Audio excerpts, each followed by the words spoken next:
اگرچہ احسان ہے ہماری امت پر، ہماری قوم پر، ہماری ملت پر فقہائے اہل بیت کا کہ ان کے بغیر زمانہ گزر نہیں سکتا، ہمارا گزارا نہیں ہے، ہم مجبور ہیں، کوئی زبردستی کسی کی کسی کو تقلید نہیں کروا سکتا، مجبوری ہے ہماری۔ صلوات پڑھے محمد و آل محمد۔ حل نہیں ہے کوئی ہمارے پاس، چارہ کار نہیں ہے بغیر ان سے رجوع کیے ہوئے، بغیر ان سے رجوع کیے ہوئے چارہ کار نہیں ہے۔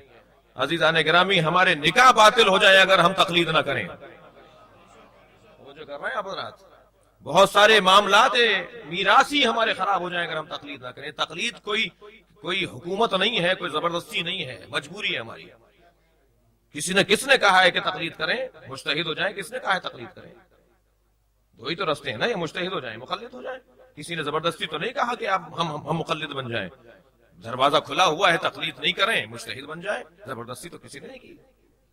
ہم ایک جگہ بیٹھے ہوئے کچھ جوانوں کو تقلید کے مفہوم کو سمجھا رہے تھے، تو وہاں کچھ حضرات بیٹھے ہوئے تھے، ان میں سے ایک ڈاکٹر صاحب بھی تھے۔ جب گفتگو ختم ہوئی تو کہنے لگے، مولانا آپ نے سمجھا تو لیا مگر میں آپ کی بات سے متفق نہیں ہوں۔ میں نے کہا آپ کو حق ہے کہ آپ متفق نہ ہوں، مگر فرمائیے کیا دلیل ہے، کیا بات ہے؟ کہنے لگے میں پڑھا لکھا آدمی ہوں، میں ڈاکٹر ہوں، مجھے کیا ضرورت آ رہی ہے کسی کی تقلید کرنے کی؟ اب ہم سوچنے لگے کہ انہیں کیسے سمجھائیں، مگر یہ تو قاعدہ اور قانون اہل بیت نے دیا ہوا ہے کہ ہر ایک سے اس کی عقل کے مطابق بات کیا کرو۔ صلوات پڑھے ذرا محمد و آل محمد پڑھے۔ تو ہم نے ابھی گفتگو کو کچھ تبدیل کیا، کچھ موضوع بدلا، اور اس کے کچھ دیر کے بعد ان سے ایک سوال کیا تاکہ ان کو یہ سمجھائیں کہ ہم کیا کہہ رہے تھے۔ ڈاکٹر صاحب سے میں نے کہا، ڈاکٹر صاحب آپ سے ایک مشورہ کرنا ہے، میرے گھر میں اگر کوئی بیمار ہو جاتا ہے، میں، میرے بچے، میری اہلیہ، میرے خاندان کے افراد، تو میں ڈاکٹر سے رجوع نہیں کرتا، وہ ہر گھر میں ایک ڈبہ دوائیوں کا بنا ہوا ہوتا ہے، بچی ہوئی دوائیاں، پرانی دوائیاں، تو میں ان میں سے کسی ایک ٹیبلٹ کا اور سیرپ کا استعمال کر لیتا ہوں، مگر میں کسی ڈاکٹر کو نہیں دکھاتا۔ تو کہنے لگے کہ آپ دوائیوں کو کیسے سمجھ لیتے ہیں؟ میں نے کہا میں سمجھ لیتا ہوں، پڑھ لیتا ہوں، کچھ اندازے کر لیتا ہوں۔ کہنے لگے میڈیکل تو آپ نے نہیں پڑھی، پھر آپ کیسے سمجھ لیتے ہیں؟ میں نے کہا جیسے دین بغیر پڑھے ہوئے آپ دین سمجھ لیتے ہیں۔ آپ سے کس نے کہا ہے کہ آیت اللہ سیستانی سے جا کے نسخہ لکھوائیں جا کے کہ میں بیمار ہو گیا ہوں؟ آیت اللہ سیستانی مجتہد ہوتے ہوئے ڈاکٹر کی تقلید کرتے ہیں، آیت اللہ خامنائی جو ہے وہ ڈاکٹر کی تقلید کرتے ہیں۔ ڈاکٹر ہے کہ جو فقہی مسائل میں عالم اور مجتہد کی تقلید کرے گا۔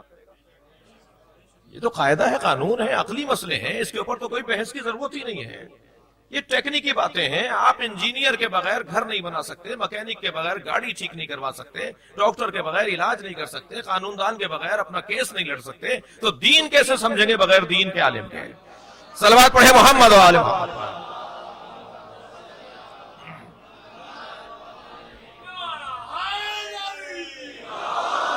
مجھے اندازہ ہے اس وقت ایک خاص الجھن ہمارے معاشرے کے اوپر حاکم ہے، اس کا بھی ایک جملہ سنتے جائیے۔ صلوات پڑھے ذرا محمد و آل محمد۔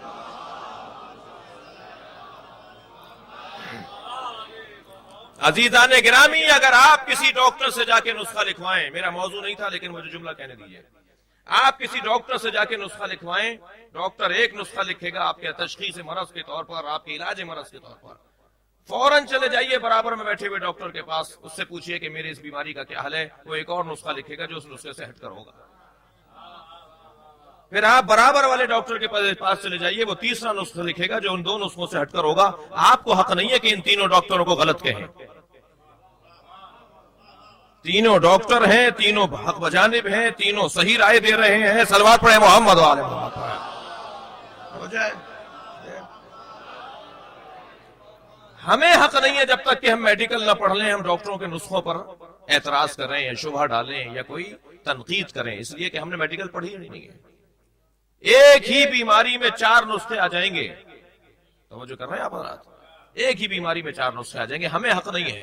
اب اگر کسی نے یہ فتویٰ دیا ہے تو جو اس کے مقلد ہیں اس کی بات کو مانے، کسی نے وہ فتویٰ دیا ہے تو جو اس کے مقلد ہیں اس کی بات کو مانے۔ ان مجتہدین کے فتووں کا اختلاف امت کے اختلاف کا سبب نہیں ہو سکتا۔